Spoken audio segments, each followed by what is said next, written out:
मैंने हमेशा इस बात का आपने ट्रेनिंग देते समय सर आपको ध्यान दिए होंगे कि आपको डॉक्यूमेंट दिखाना है हर चेक पॉइंट का, जहाँ RRSI है खासकर वो डॉक्यूमेंट दिखाना है, क्योंकि आपके पास ये चीज़ है जो भी करता है इमरजेंसी चल रही है तो उसका सपोर्टिंग डॉक्यूमेंट आपके पास होना चाहिए। या आपके पास ये ड्रग है, ड्रग का आपके पास अगर फ्रिज में टेम्परेचर मशीन लगी हुई है, थर्मामीटर लगा हुआ है, चार्जिंग आप कर रहे हैं, उसकी वो थर्मामीटर लगा नहीं सकते, उसकी चार्जिंग हो नहीं सकती। तो उसी से रिलेटेड पूरे चेकलिस्ट का कंसाइज रूप से ये बना हुआ है। आप लोग अपने मोबाइल में खोलिए तो ग्रुप बना हुआ है, उसमें देखिए एक लिखा हुआ है यूनियन कॉर्पोरेशन से आप ग्रुप में भी पढ़ा हुआ है, ग्रुप में भी पढ़ा हुआ कोई नहीं, आप मोबाइल में खोल लीजिए ज़्यादा आसान रहेगा।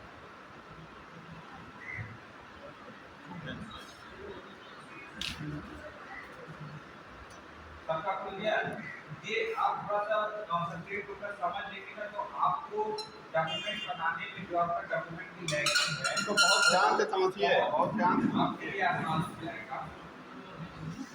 इसमें जो भी चीजें मैं बताऊंगा सब चेकलिस्ट ही चीजें वाला कोई अलग से नहीं है। ये चेकलिस्ट का ही एक ये समझ लीजिए कि थोड़ा सा इजी वे में करने के लिए चीजें पर एक्सरसाइज किया गया है। ये आधा चीज नहीं है, मेन आपका चेकलिस्ट है जैसा सब अभी तक बताए हैं, सब कुछ चेकलिस्ट है। तो उसी चेकलिस्ट से ही ये रिकॉर्ड का पार्ट लिया गया है तो कंसाइज रूप में, तो मेन चेकलिस्ट है। मैं आगे ना कहीं रिपीट कर रहा हूँ, मेन आपका चेकलिस्ट ठीक है। सब लोग खोलिए अपने मोबाइल में, खुला है, इस टाइप को मिलेगा, कलर में मिलेगा, ब्लैक एंड व्हाइट है, ये भी खुली है। हाँ दिखा दीजिए, ऐसे मोबाइल से दिखा दीजिए, सबको मिल गया ना। पीडीएफ बहुत कम समय लेगी, जल्दी चलेगी, तो मिल गया है ना सबको। हाँ तो चलें कंटिन्यू करें। देखिए इसमें आपको 3 कलर कोड मिलेगा, ग्रीन, येलो और पिंक। ठीक, कुछ चीजें ग्रीन से होगा, कुछ येलो से होगा, कुछ पिंक से होगा। आप जब चेकलिस्ट पढ़ेंगे तो उसमें सब चीजें मिलेगी आपको। देखिए सबसे लेफ्ट में देखिएगा सेकंड लाइन में आपको विजिबल एलिमेंट क्या है, ये चेकलिस्ट का वही विजिबल एलिमेंट पर ये पॉइंट वहां मिलेगा, A1 A2 इस तरह से लिखा हुआ है। तो आप चेकलिस्ट में देखेंगे वो चेक पॉइंट आपके उस चेक पॉइंट में मिलेगा। फिर जब आप थर्ड रो देखेंगे, first second third fourth row देखेंगे तो उसमें डिपार्टमेंट लिखा हुआ है। तो वो चेक पॉइंट किस डिपार्टमेंट में लागू है, क्योंकि जैसे शुरू में ही बताया गया है कि बहुत सारे ऐसे चेक पॉइंट हैं जो कई डिपार्टमेंट में लागू है। तो आपको डिपार्टमेंट मिल जाएगा, उससे आप अपने डिपार्टमेंट का वेरीफाई कर सकते हैं मेरे डिपार्टमेंट चेक पॉइंट के रिकॉर्ड की जरूरत है। तो अब मैं कलर कोड का बता देता हूँ। कलर कोड जो है ग्रीन है, येलो है, डैश चुनेगा और पिंक है। ग्रीन जो पार्ट है उसमें 95% आपका पूरा ग्रीन पार्ट है। जितना मेरे एक बार एक्सपीरियंस में बता रहा हूँ, जो ग्रीन पार्ट है जिस भी डिपार्टमेंट का नाम लिखा हुआ है राइट साइड में, वो देखिएगा नियरली पूरा रहता है on the behalf of experience. Yellow part जो है, येलो पार्ट में वर्क होता है लेकिन वो 100% कंप्लीट नहीं रहता, 50% मान के चलिए पूरा होता है। डिपेंड करता है स्टाफ कैसा डेडिकेटेड है। ठीक, और लास्ट है पिंक पार्ट। पिंक पार्ट जो आपका वो पूरा नहीं रहता है, वो पार्टी से रिलेटेड ज़्यादा उसमें डिपेंडेंसी रहता है, पार्टी पर्सन की जरूरत होती है। पिंक का वो पार्ट आपका थोड़ा लैकिंग रहता है, उसमें जैसे बताएं बी सेक्शन का ज़्यादा पार्ट है, उसमें डॉक्टर की जरूरत पड़ेगी। ग्रीन एरियो में तो आप इजी वे में कर सकते हो, और पिंक में पार्टी पर्सन की जरूरत पड़ेगी, जिसमें हम लोग या डॉक्टर से हम लोग मिलकर उसको पूरा करा देंगे। ये टोटल चेक पॉइंट से है। तो देखिए ए पार्ट जैसा सर पहले पता है, ए पार्ट में हम लोग कुछ चेक करता है वो टोटल ग्रीन है जो कि आप रजिस्टर यूज करते हो। तो ए पार्ट में हम नहीं जाएंगे, ए से लेके A1 से लेके A6 पर हम बहुत ज़्यादा नहीं जाएंगे, वो आगे भी ज़्यादा आता है उसको बहुत ज़्यादा। और इसमें भी जो बहुत इंपॉर्टेंट चीज़ है जो लैकिंग करता है उसको मैं ज़्यादा फोकस करूँगा।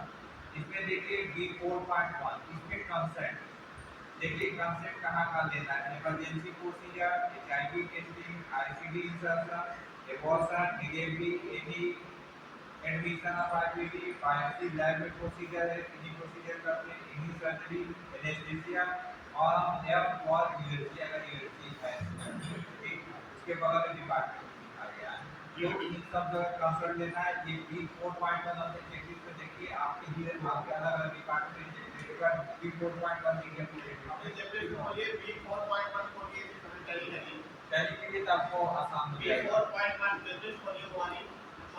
खोले सब में खोले। ये यहाँ पर देखिए लेफ्ट साइड में जो चेकलिस्ट है, लेफ्ट साइड में ब्राउन कलर में होगा, वहाँ लिखा होगा ये बिलिंग का डिपार्टमेंट नॉन लीगल में है और जनरली में नहीं मिलेगा, जनरल एलिमेंट में मिलेगा और फार्मेसी में मिलेगा। देखिए देखिए बगल में डिपार्टमेंट भी लिखा है कि किस किस डिपार्टमेंट में मिलेगा। आपको देखिए इमरजेंसी मिलेगा, ओपीडी मिलेगा, इलाज में आईपीडी में, लैब में, डेल्टा में भी मिलेगा, ओटी में, पेशेंट में रखेगा। मिला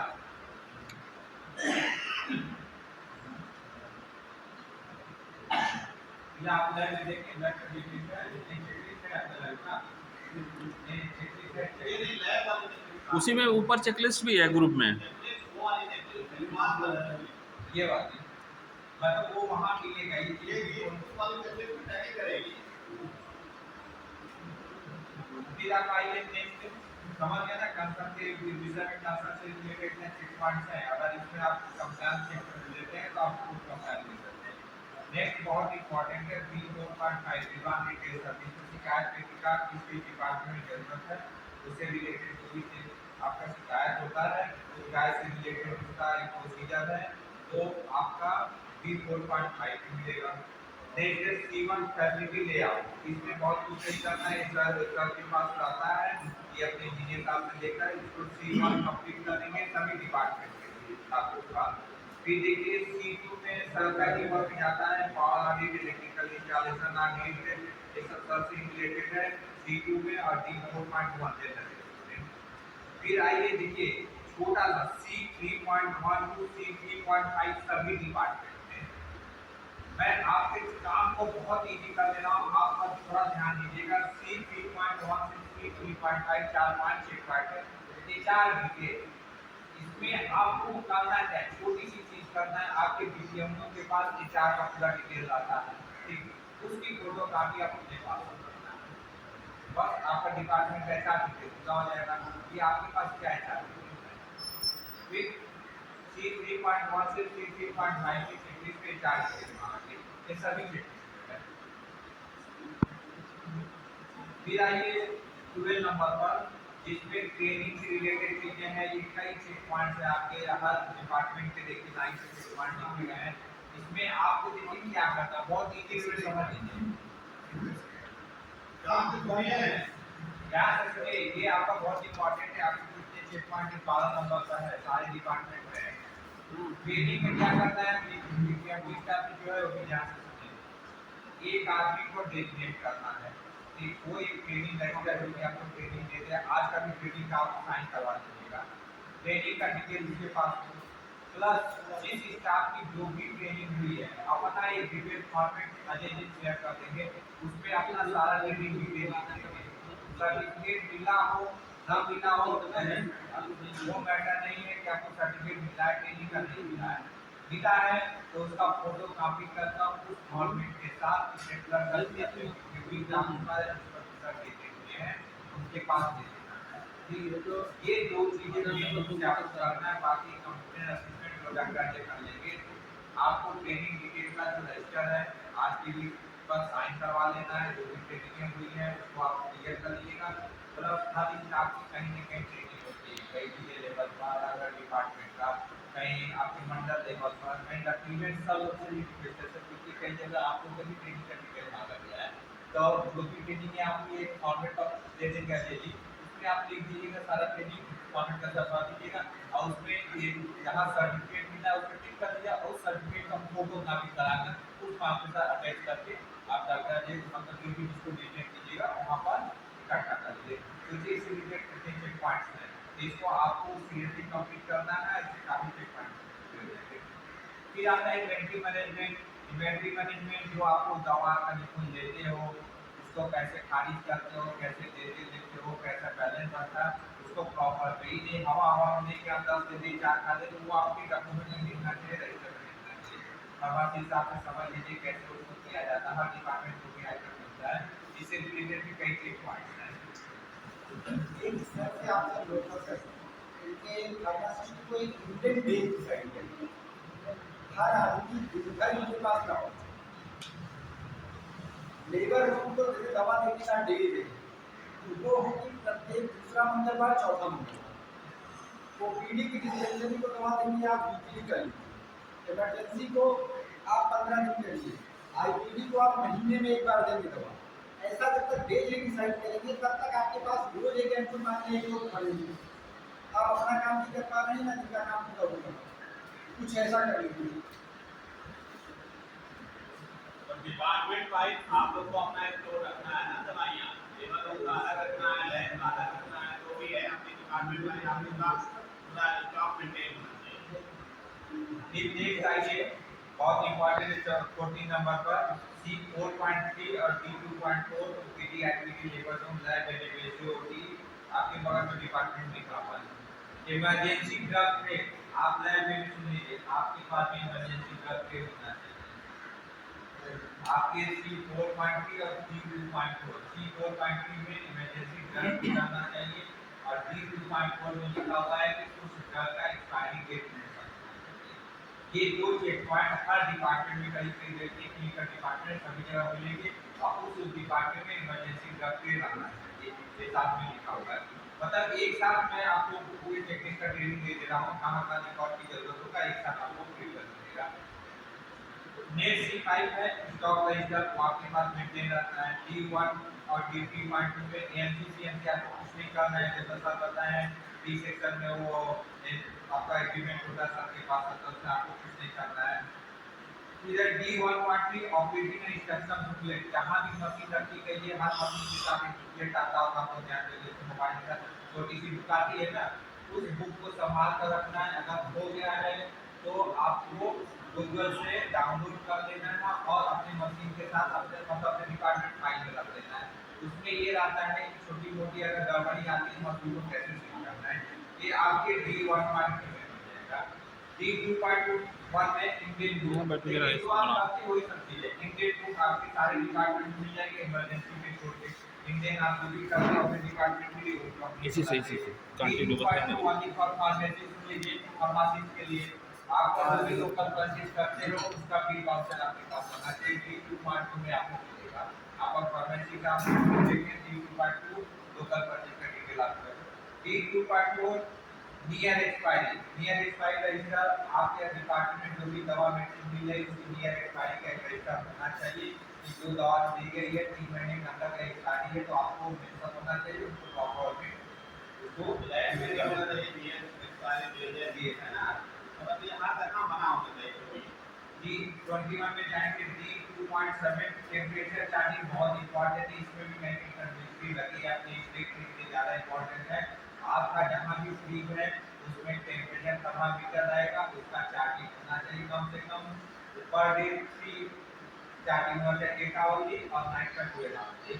वो चार्टिंग का वो ऑर्डिनेट डाटा से दे देंगे, चार्टिंग होना चाहिए, सिर्फ थर्मामीटर आपने मतलब नहीं है उसका यूज होना चाहिए, तो बिना चार्टिंग का उसका यूज नहीं होता है। फिर आइए आप D2.8 में नार्कोटिक ड्रग, अभी सर ने बताया था नार्कोटिक ड्रग रजिस्टर की डबल लॉक होना चाहिए, जिसका मैंने कई बार रिपीट किया है, ये D2.8 में मिलेगा। इमरजेंसी एक्टिविटी फार्मेसी होती है। फिर 23 में आएंगे D3.3 D4.1 क्लीनिंग चेकलिस्ट, जो क्या क्लीनिंग चेकलिस्ट होता है उसको यूज करना है, जैसे D3.3 फिर आप आते हैं D3.4, इसमें रिकॉर्ड एनवायरमेंटल डॉक्यूमेंट कायदल का पार्ट है, ये वाले लोग का इसको अपडेट कर दीजिएगा। D3.8 patent anti termite agreement, ये सबके पास है, कायदल का भी चेक पॉइंट है, ये आपके पास अपडेट कर दीजिएगा। फिर D5.1 D5 2.5 5.2 2.3 में आपका डाइट रिकॉर्ड लेवल से कौन है, इसको ध्यान से सुनिएगा। डाइट रिकॉर्ड में आपको दो चीजें मैंडेटरी है, करना ही करना है। ये भी का इसी जिले का कप्तान सर्टिफिकेट इसी पॉइंट पर कंडीशन लगी, इसी पॉइंट पर जो मैं लिखना चाहता हूँ। डाइट और उसका डाइट की क्वालिटी चेक नहीं हो रही थी, इसी पर कंडीशन लगी थी, तो इसी चेक पॉइंट पर कंडीशन लगने से उसका 50,000 रुपये कट गया और फिर एक ही साल में उसका डिस्काउंट करा देगा। तो उसमें करना क्या है, आपका जितने पसंदा महिलाएं जो डाइट आप मंगाने, एक डाइट एक्स्ट्रा मंगाना है, उसका क्वालिटी चेक करना, आपके पास रजिस्टर ऑलरेडी मिला होगा डाइट का, नहीं मिला होगा तो आप रजिस्टर ले लीजिएगा। उसमें आप जितना डाइट इंटेक करते हो वो आपका मेंशन होना चाहिए कि हमने इतना डाइट लिया था, इतना डाइट आया, और उस डाइट का क्वालिटी चेक होना चाहिए, एक डाइट एक्स्ट्रा होना चाहिए। वो स्टाफ को आपको स्टाफ के लिए स्टाफ खाकर चेक करती है कि वो डाइट सही है, ठीक। तो इसको आपको ध्यान से इसको पूरा कर लीजिएगा। आपका डाइट आईटीडी में है, क्योंकि लेबर रूल में तो डिलीवरी होती है, भर्ती पार्टी नहीं होती ना, ये चेक पॉइंट आपके आईटीडी में होगा, क्लियर। फिर D6 पॉइंट आरकेएस रजिस्टर, आप सब आरकेएस रजिस्टर के तीनों कमेटी का प्रॉपर हो कर लीजिएगा। D6.2 आपका क्या नाम है, इसमें पब्लिक पार्टिसिपेशन मांगा गया है, पब्लिक पार्टिसिपेशन में कोई डोनेशन हो तो उसका रिकॉर्ड रख लीजिएगा। मुख्यमंत्री आरोप मेला या तहसील दिवस में जो भी पब्लिक हियरिंग होती है, इसके साथ साथ लाइन पब्लिक हियरिंग, तो आपको कल तहसील दिवस एक तरह का पब्लिक हियरिंग है, तो उसका कोई आपका लेटर हो या किसी मिनट जारी हुआ हो तो उसको आप रिकॉर्ड कर लीजिएगा। D7.1 और D7.2 में टाइप होगा, सॉरी D6.2। फिर D7.1 7.2 में आपके बैंक साहब हैं यहाँ पर, ये बैंक से रिलेटेड है, bank block account manager D7.1 है, जो उनका टैग है, बैंक है, जो भी एक्शन प्लान है, जो भी खर्च किए हैं उसका डिटेल इसमें रखना है। D8.1 D8.2 में आज एक सभी एक ये प्रिंट निकालना है, डाटा ऐसे दे देंगे, इसको प्रिंट निकाल कर रख देना है, इससे रिलेटेड काफी चेक पॉइंट है, टोटल पार्ट है। D9.1 है स्टाफ रोल रिस्पांसिबिलिटी, सभी डिपार्टमेंट में आप D9.1 देखिएगा, स्टाफ की रोल रिस्पांसिबिलिटी की बात है कि आपकी रोल रिस्पांसिबिलिटी क्या है। ये उत्तर प्रदेश गवर्नमेंट द्वारा हर कैडर की स्टाफ की रोल रिस्पांसिबिलिटी डिफाइंड है कि ये इनका कार्य उत्तरदायित्व है, जिसका ऑलरेडी कैडर के पास है वो प्रिंट निकाल कर दे देंगे, वो आप ठीक से पढ़ लीजिएगा कि आपकी रोल रिस्पांसिबिलिटी गवर्नमेंट द्वारा क्या तय की गई है, और कुछ रोल रिस्पांसिबिलिटी आपके सर द्वारा उसका लेटर बन जाएगा, जो कल आपकी फैसिलिटी लेवल पर कुछ रोल रिस्पांसिबिलिटी सर द्वारा जो तय की गई वो अलग पार्ट है, उसका लेटर रहेगा, और गवर्नमेंट द्वारा जो रोल रिस्पांसिबिलिटी आपकी तय की गई है वो डॉक्टर जी आपको दे देंगे, फिर टोटल रोल रिस्पांसिबिलिटी की बात करेंगे। D9.1 approve duty roster, sir इस पर ध्यान दीजिएगा, आप जो भी ड्यूटी रोस्टर बनाते हैं D9.2 सारे डिपार्टमेंट में मिलेगा, सुन लीजिए, एक दो जो रोस्टर बनता है उसका साइन कॉपी आप लोगों के पास रखना चाहिए या आपके डिपार्टमेंट में डिस्प्ले होना चाहिए। D9.2 हर डिपार्टमेंट का होना होगा। तो सर जो भी आप रोस्टर बनाते हैं डॉक्टर के पैरामेडिकल स्टाफ के, उसका आप कोई कॉपी तो रखते होंगे ना, तो उसका फोटो कॉपी 12 से करा कर भी 12 सबको दे देंगे, हार्ड डिस्क के साथ जैसे हम प्रॉपर लिख रहे हैं। मेरे को अंदर बात यहाँ बात है, कभी-कभी अपनी मर्जी से सर ड्यूटी चेंज है, जी। कभी फार्मासिस्ट की ड्यूटी चेंज है। फिर उसके बाद D10.1 में देखिए एग्रीमेंट है, इसमें आपको कुछ नहीं करना है, ये जनरल एग्रीमेंट का चेक पॉइंट है, ये सबके पास आ जाता है। D10.1 outsource service quality check, इसी पॉइंट पर कंडीशन लगी थी कप्तान गज का क्वालिटी चेक, ये जनरल एग्रीमेंट का, उसमें डाइट पर भी मेन था कि डाइट पर क्वालिटी चेक नहीं हो रहा था, जिसमें वो 0 नंबर दिए थे, जिससे तो 50% से कम हो गया था। फिर आप ये जो अब तक तो डी सेक्शन तक पूरा हो गया है, फिर क्लिनिकल सर्विसेज, जैसे सर ने क्लिनिकल सर्विसेज बहुत डिटेल बताया है, मैं बहुत डिटेल नहीं जाऊंगा। E1.1 में आपका रजिस्ट्रेशन, E1.2 में ओपीडी सर्विस से रिलेटेड, E1.3 में एडमिशन डिटेल रजिस्टर आपका, फिर आपका देखिएगा 38 नंबर में बीएसटी में क्या क्या रहना चाहिए, देखिए सारे डिपार्टमेंट का एक साथ इंक्लूड करके यहाँ पर लिख दिया गया है कि जो भी आप लोग बीएसटी भरते हो पहले कैसे भरे हो, वो आप देख लीजिए कि इस साल भरा हुआ है नहीं भरा, नहीं भरा हुआ है तो इस साल आप लोग भर दीजिएगा। बीएसटी में क्या क्या चीजें होनी चाहिए, जो बीएसटी आपका चाहे लेबर उनका हो, चाहे जनरल आईडी की बीएसटी हो, चाहे बीएससी की बीएसटी हो, चाहे लाइसेंस हो रहा हो फैमिली प्लानिंग के अंतर्गत उसकी बीएसटी हो, चाहे आपका पीकू अगर हो, या आपका जेएसवाई की जो बीएसटी हो, सॉरी जेई का एलजे का जो बीएसटी हो, बीएसटी में ये चीजें होनी चाहिए, डिटेल लिखा हुआ है। फिर नेक्स्ट आता है E3.1 में हैंड ओवर है, जब पेशेंट हैंड ओवर है, नर्सिंग हैंड ओवर का भी सर ने डिटेल बताया है, जो भी पेशेंट आप देख रहे हो कंटिन्यूटी में आता है कि आप उसको बेड साइड हैंड ओवर दोगे, क्या दवा चल रहा है, क्या मेडिसिन चल रहा है, उसके वाइटल्स क्या है, वो आपके हैंड ओवर रजिस्टर में डिटेल होना चाहिए। फिर D3.2 में रिसर्च लिक्विडेशन सर्टिफिकेट बता चुके हैं। E5.1 E5.2 में high risk and value patient. देखिए ये बहुत इंपॉर्टेंट है। ये दूसरा चेक पॉइंट था जहां पर कप्तानगंज में दो चेक पॉइंट पर रजिस्ट्री लगी थी, एक आउटसोर्स पार्टी और दूसरा high risk and value patient. इसमें सिर्फ आपकी जानने वाली चीज थी, स्टाफ नहीं बता पाए थे। वो हम लोग की कहते कहीं कमी थी कि हम लोग ट्रेनिंग ना दिए हो या स्टाफ की कमी थी, वो सुने नहीं थे। आपको उस पॉइंट पर देखेंगे 40 E5.1 और E5.2 में लिखा हुआ हर डिपार्टमेंट में कौन सा हाई रिस्क पेशेंट है, कौन से वैल्यूएबल पेशेंट है। मैं एक सिंपल लाइन में बता दे रहा हूं। हाई रिस्क और वैल्यूएबल पेशेंट में डिफरेंस क्या होता है। हाई रिस्क और वैल्यूएबल पेशेंट दोनों को एक्स्ट्रा केयर की जरूरत होती है, ये कॉमन चीज है। एक्स्ट्रा केयर हाई रिस्क मरीज को और वैल्यूएबल पेशेंट दोनों को एक्स्ट्रा केयर की जरूरत पड़ती है। अब डिफरेंस क्या है। हाई रिस्क फिजिकली या वाइडली वो अनस्टेबल होता है, लगातार उसकी मॉनिटरिंग की जरूरत पड़ती है, जैसे बीपी पल्स ये सब उसको लगातार मॉनिटरिंग की जरूरत पड़ती है। जिसमें आपके कार्डियक पेशेंट आ गए, आपके लेवल से इक्लेम्सिया के पेशेंट आ गए, इमरजेंसी की बात करें तो स्ट्रोक के पेशेंट आ गया, हार्ट अटैक के पेशेंट आ गए, ये आपके सब हाई रिस्क में पेशेंट आएंगे। ठीक, आपके एचआरटी पेशेंट हाई रिस्क में आएंगे।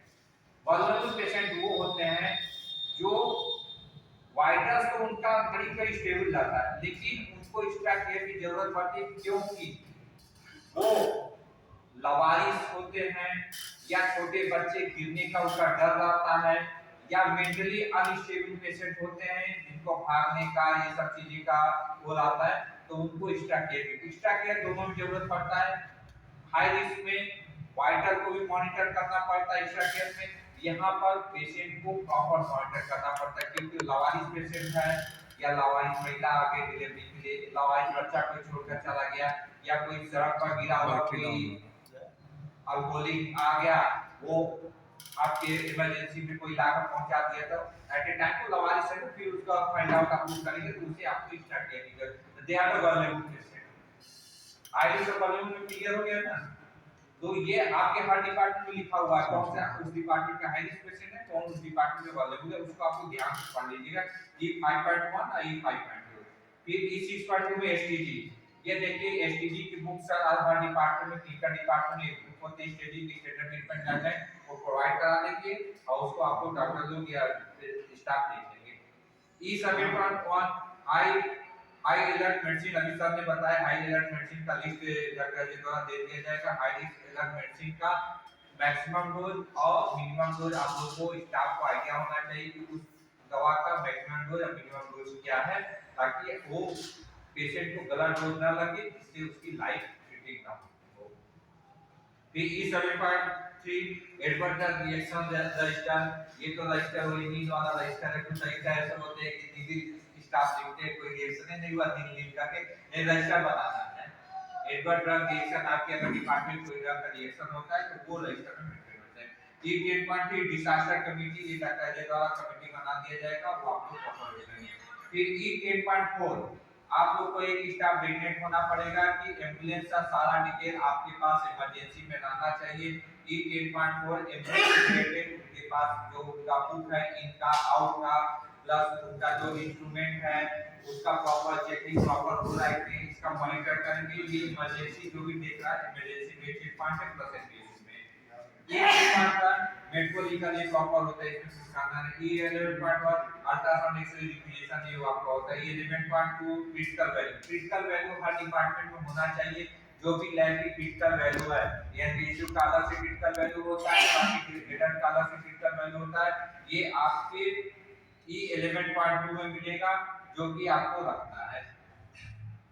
E11.2 सॉरी 11.3 में critical value of that case. 52 में देखेंगे आपका ब्लड स्टोरेज से रिलेटेड जो ब्लड स्टोरेज से कोई है बीएससी से उनको आपका stock register, blood storage register, blood cost matching register, blood issue detail register, ये आपको मेंटेन करके रखना होगा। E12.2 ब्लड ट्रांसफ्यूजन आपके यहाँ हुआ हो तो उसका डिटेल आपको रजिस्टर में रखना चाहिए, उसका प्रॉपर किस तरह से मॉनिटरिंग होता है, किस तरह से उसका वाइटल मॉनिटरिंग होता है, उस बीएसटी में प्रॉपर भरा होना चाहिए। ये यूपी में सबसे ज्यादा कंट्रीब्यूटी इसी चेक पॉइंट पर लगता है ब्लड ट्रांसफ्यूजन। E12.5 सबसे मतलब सबसे यूपी में सबसे ज्यादा इसी पर, क्योंकि नॉन एफआरयू सीएससी में ब्लड स्टोरेज आता नहीं, ब्लड ट्रांसफ्यूजन होता नहीं है, तो कहीं ना कहीं मिसअंडरस्टैंडिंग है, जो भी हो इसमें सबसे ज्यादा परसेंटेज लगता है। E12.5 तो आपके यहाँ जो भी ब्लड ट्रांसफ्यूजन होगा आप लोग गेट प्रॉपर से भर देंगे।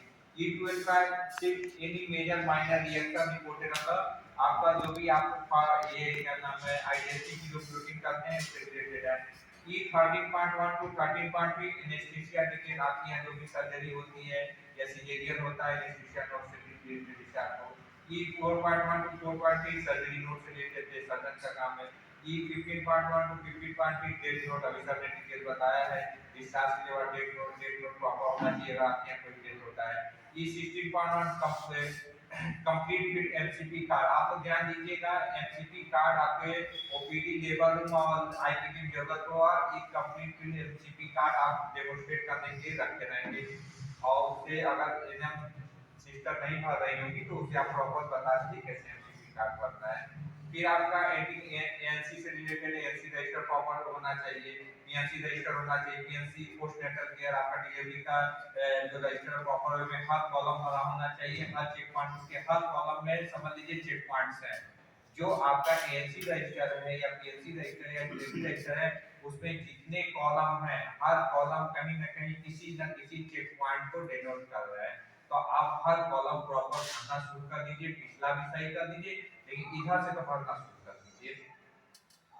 फिर आपका E19.1 में आपका वैक्सीन से रिलेटेड है, जो भी वैक्सीन आप जैसे 0 डोज वैक्सीन देते हैं, एफआई का अगर कोई एफआई होता है तो उसे आपका रजिस्टर पूरा होना चाहिए। फिर उसके बाद है आपका E19.2 19.1 न्यूनेटन चाइल्ड, ये ओपीडी से रिलेटेड है।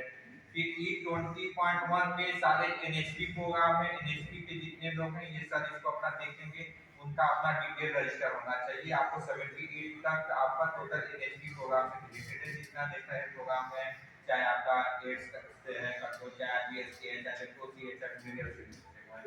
फिर आपका F.1 सर ने डिटेल बताया, इन्फेक्शन कंट्रोल कमेटी होना चाहिए, कल्चर सर्विलांस F1.2 सर द्वारा कराया जाएगा। F1.3 HIA hospital required infection Kayakalp का चेक पॉइंट है, उसे अगर पूरा है तो ठीक है, नहीं पूरा है तो उसे आप देखिएगा, जो भी हॉस्पिटल रिक्वायर्ड इन्फेक्शन का डिटेल रजिस्टर रहना चाहिए। F1.4 बहुत इंपॉर्टेंट है, स्टाफ का कायकप का चेक पॉइंट है, स्टाफ का मेडिकल हेल्थ चेकअप और इम्यूनाइजेशन कायकप में हुआ होगा उसे आप लोग अपडेट कर लीजिएगा। सारे डिपार्टमेंट में चेक पॉइंट है। F1.4 ये बहुत इंपॉर्टेंट भी है, सारे स्टाफ का मेडिकल हेल्थ चेकअप इम्यूनाइजेशन उससे कोविड वैक्सीन का डिटेल रखना चाहिए, ठीक, कायकप में लगातार होता रहा है उसको सब अपडेट करवा दीजिएगा, और ये सारे डिपार्टमेंट में है F1.4। समझ लीजिए कि ये ना अगर आप कराते हैं तो जैसे आपके 12 डिपार्टमेंट है तो 12 12 डिपार्टमेंट में डिपार्टमेंट 24 नंबर एक काम अगर चेकअप करा लिए तो 24 नंबर मिल गया पूरे हॉस्पिटल में। तो तो ये दो तीन चेक पॉइंट है, एक इम्यूनाइजेशन का है, एक मेडिकल चेकअप का, तो बाद में 24 और 48 नंबर आपको एक स्टाफ का हेल्थ चेकअप कराएंगे और वैक्सीनेशन तो पूरे नंबर एक इस्तेमाल लैब में भी मिल जाएंगे, लेबर में भी मिल जाएंगे, फार्मेसी में सारे डिपार्टमेंट में मिल जाएंगे, एक एक काम करके ऐसे ही काफी काम है। ठीक, आपका फिर F1.6 एंटीबायोटिक पास ये भी कायकप का चेक पॉइंट सारे डिपार्टमेंट में दिया भी गया और नहीं दिया हुआ भी अपलोड कर दीजिए। F4.2 का ऑटोक्लेव कौन ऑटोक्लेव करता है?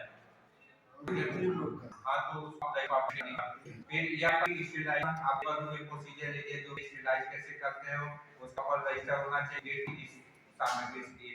या 6.1 बायोमेडिकल लॉग प्रॉपर भरना है बायोमेडिकल वेस्ट का, आप उसको देख लीजिएगा, उससे रिलेटेड या 6.3 सोचिए सारे डिपार्टमेंट में अगर एक लॉग भरा जा रहा है तो सारे डिपार्टमेंट 12 डिपार्टमेंट में चेक पॉइंट पूरा हो जाता है।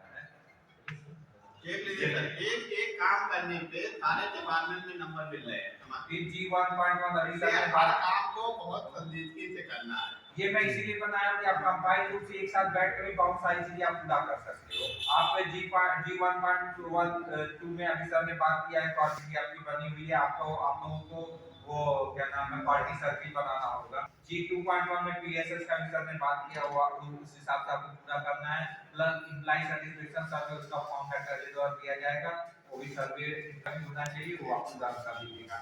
G2.2 G2.3 में सेटिस्फेक्शन सर्वे का जो भी कापा बनना है उसको संसार पूरा करना है। G3.1 देखिए incharge daily down register. Sir आपका एक कोई डेली डाउन रजिस्टर होना चाहिए। अगर रजिस्टर है तो ठीक है, उसका फॉर्मेट हम लोग बनाए, उस फॉर्मेट पर भी आप डेली डाउन कर सकते हैं। उसमें एक जनरल फॉर्मेट बनाया गया है। ये सोचिए ये सारे डिपार्टमेंट के चेक पॉइंट है। अगर वो लैगिंग रहेगा तो ये G3.1 का इंचार्ज डेली डाउन रजिस्टर सारे डिपार्टमेंट में है। फिर इंटरनल क्वालिटी एश्योरेंस हमने अभी बताया कि इंटरनल क्वालिटी एश्योरेंस कैसे किया जाता है लैब और पीएसयू में जो भी है। फिजिकल वेरिफिकेशन ये बिन कार्ड सिस्टम में आपको फार्मेसी से मिलेगा। फिजिकल वेरिफिकेशन आप कैसे करते हैं बिन कार्ड का डिटेल्स हम लोग अलग से ट्रेनिंग दे देंगे। फिर G3.2 अभी सर ने इंटरनल क्वालिटी एश्योरेंस कैसे करना है सर ने अभी डिटेल बताया है कि आपको एक वाश कराना है, प्लस अभी आपको आरएनडीसीपी का आपको डिटेल बताना है, उसको डिटेल कर लेना। तो सोचिए आपका ये G3.2 आपका ओपीडी लैब जनरल एडमिट में वो चेक पॉइंट मांगे गए। अगर एक जगह कंप्लीट करते हैं तो उसका कंबाइन लूप रखते हैं तो ये सब जगह चेक पॉइंट काम करेगा। G3.2 डिपार्टमेंटल चेकलिस्ट पीडीसीए जो अभी आपको चेकलिस्ट की हो देखिए इसमें पीडीसीए बनाया गया है। इसको आप 0 1 2 करके कितना है सर ने बताया है उस हिसाब से भरेंगे। और प्लस डिपार्टमेंटल चेकलिस्ट अलग से भी और डॉक्टर जी द्वारा प्रोवाइड कराया जाएगा पर डे आपको डिपार्टमेंट में क्या चेक करना है। फिर एसओपी अभी सर ने डिटेल बताया कि एसओपी किस तरह से आपको दे दिया जाएगा। उसमें जो चेंजेस आपको करना हो वो चेंजेस करके डॉक्टर जी को रिमेंड कर दिए ताकि उसको वो कंपाइल कर सके। फिर उसके बाद आप 96 नंबर पर देखिएगा डिपार्टमेंटल चेकलिस्ट पीडीसीए और कुछ आपके इंटरनल जो भी आप असेसमेंट कर रहे हैं उसके प्रति क्या उसके अगेंस्ट क्या एक्शन प्लान बन रहा है। जैसे अभी सर ने बताया ना 0 1 तो आपको शुरू में समझाया कि कहां 1 देना कहां 0 देना। तो 0 1 फिल्टर करके उसके अगेंस्ट क्या एक्शन प्लान है उससे रिलेटेड जो भी चीजें हैं डॉक्यूमेंट आपके G3.2 में कंप्लीट G5.1 में कंप्लीट हो जाएंगे। फिर G5.2 में देखेंगे ऑडिट। ये बहुत इंपॉर्टेंट है सर, आपके लेवल से होना चाहिए audit. Medical audit, prescription audit, death audit, maternal death audit. Maternal death तो आपके कम्युनिटी में होता होगा उसको भी रख लेना। लेकिन अगर यहाँ पर भी कोई डेट देखिए ये जरूरी नहीं कि डेट हो रहा है तभी हम ऑडिट करेंगे। उस कमेटी की मीटिंग हर मंथ करेंगे। भले ही आपका डेट नहीं हो रहा है किसी भी डेट का आपका न्यूनेटल डेट नहीं हो रहा है या मैटरनल डेट नहीं हो रहा है, लेकिन उस कमेटी की मीटिंग आप जरूर करेंगे। उसमें मेंशन करेंगे कि हम इस माह में डेट नहीं हुआ है, आगे से ये बिंदुओं पर हमें लगातार ध्यान रखना हो। बिंदु सर आपको ज्यादा अच्छा कर जानते होंगे। उसके बाद प्रिस्क्रिप्शन ऑडिट फार्मेसी साहब आपको करना है। जो भी प्रिस्क्रिप्शन होता है उसका फॉर्मेट आपको दे देंगे। प्रिस्क्रिप्शन ऑडिट कम से कम 30 प्रिस्क्रिप्शन को आपको ऑडिट करना है। उसके चेक पॉइंट बने हुए हैं 0 1 देना है उस हिसाब से कर देना। तो ये G5.2 में सारे ऑडिट जो डॉक्टर आप प्रिस्क्रिप्शन स्लिप लिखते हैं उसका एक प्रिस्क्रिप्शन स्लिप पर डे आप रख लीजिए, फिर आगे नंबर आते हैं। फिर उसके बाद आप G6.1 to G6 quality policy और ऑब्जेक्टिव। आपके डिपार्टमेंट में क्या क्वालिटी पॉलिसी है वो तो एक जनरल चीजें मिल जाएगी, लेकिन ऑब्जेक्टिव आपको तय करेगा। क्वालिटी टीम आपके साथ बैठकर आपके डिपार्टमेंट में क्या ऑब्जेक्टिव है। ऑब्जेक्टिव आप पीएसएल पर भी तय कर सकते हो। ऑब्जेक्टिव आप जो आउटकम इंडिकेटर है उस पर भी अपना ऑब्जेक्टिव तय कर सकते हैं। मान लीजिए पार्टोग्राफ आपका 70% भरा जाना है तो नेक्स्ट मंथ में आप उसको ऑब्जेक्टिव में ला सकते हो कि नेक्स्ट मंथ में पार्टोग्राफ हम 90% तक करेंगे। ठीक ये आपका ऑब्जेक्टिव होगा। मतलब उसमें डिटेल हम लोग स्मार्ट टिप्स में छोटे-छोटे टॉपिक पर ट्रेनिंग दे देंगे। बताओ ऑब्जेक्टिव आपका टाइम बाउंड होना चाहिए और स्पेसिफिक होना चाहिए। किस मैटर पर हमारा ऑब्जेक्टिव सेट है। तो आप हर डिपार्टमेंट का ऑब्जेक्टिव अलग होगा, पॉलिसी अलग होगा और डॉक्टर के द्वारा एक बार ट्रेनिंग दे दिया जाएगा। ये आपका G6.1 टू G6.4 कई चीजें आप साथ में बैठोगे ना तो कुछ चीजों को निकलेगा आप कैसे कर सकते हैं दूसरे को बेहतर बता सकते हो। फिर G7.1 G7.2 में आपका कुछ क्वालिटी टूल्स हैं हिंदी में हम लोग की टीम द्वारा आपके लिए कैनोपी जोन एनालिसिस कुछ हिंदी में भी बनाया गया है क्वालिटी टूल। वो एक बार डॉक्टर जी हमारे जो है क्वालिटी टीम के द्वारा डिविजनल डिस्ट्रिक्ट क्वालिटी टीम द्वारा एक बार ट्रेनिंग दे दी जाएगी जिसका और प्रॉपर वर्क करेंगे। तो ये आपका G7.1 और G7.2 क्लियर हो जाएगा। फिर लास्ट है आपका जैसे सर ने बताया आउटकम इंडिकेटर फार्मूला बेस्ड आपको मिल गया है। आप अगर आउटकम इंडिकेटर पर ईमानदारी से कमांड कर लोगे तो 80% आपका एडवांस हो जाएगा। अभी आपको मैं बताया ना कि रजिस्टर और डिटेल ये बताइए इसमें कितना समय लगेगा। इसको अगर कंटिन्यूटी आप करते हो सस्टेन करते हो तो इजी वे में हो जाएगा। मेन आपका आउटकम इंडिकेटर है। आउटकम इंडिकेटर पर ही ऑब्जेक्टिव बनता है, आउटकम इंडिकेटर पर आपका पॉलिसी बनता है, आउटकम इंडिकेटर पर ही आपके उस डिपार्टमेंट की सारी चीजें डिपेंड करती है कि आप आउटकम इंडिकेटर कितना प्रॉपर तरीके से ईमानदारी से आप कर रहे हो, तो उससे आपका बहुत सारी चीजें हो जाएंगी। तो इसमें किसी को अगर कोई कंफ्यूजन छोटे समय में कोशिश किया गया, थोड़े समय में सर द्वारा भी हम लोग सौभाग्यशाली रहे कि सर काफी एक्सपीरियंस है इस फील्ड में, छोटे में आपको पूरी चेकलिस्ट डिटेल बता दिए। ये पॉसिबल नहीं है कि किसी द्वारा आपको 8 या 15 इतने कम समय में उसका कंटेंट समझा दें। और हम भी कोशिश किए हैं कि आपको क्या क्या रिकॉर्ड बनाना है, उस रिकॉर्ड में क्या क्या होना चाहिए, तो कम समय में आई थिंक इतने कम समय में इतना ज्यादा आपको कंटेंट शायद मिल पाए। तो आप इसको वर्क करना शुरू कर दीजिए। जहां समस्या आएगी पहले ही बताया गया है, जिस दिन आप स्क्रीनशॉट लेकर फोटो खींचकर आप ग्रुप में डालोगे, उस दिन हम लोग या डॉक्टर अजय समझ जाएंगे कि आप विश्वास करा लोगे।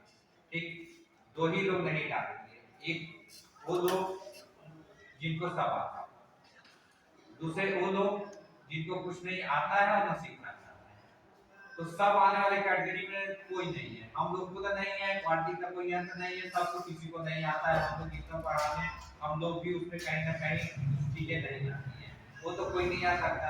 और दूसरे कैटेगरी में आपको रहना है कि नहीं रहना है, ये आपको तय करना है, आपको डिसाइड करना है।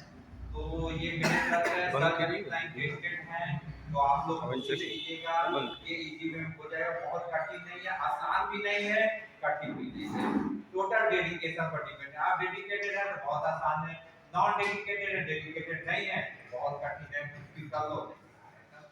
तो okay, thank you so much. अच्छा जो है आपने बताया। और मुझे लगता है कि ये जो भी ट्रेनिंग हुई है आप दोनों लोगों के द्वारा, इससे ये एक ऑब्जेक्टिव क्लियर हो गया कि मतलब करना कैसे क्या है ना। अभी तक ये हो रहा था कि हम लोग जो है इनक्वास्ट कैसे कराएंगे,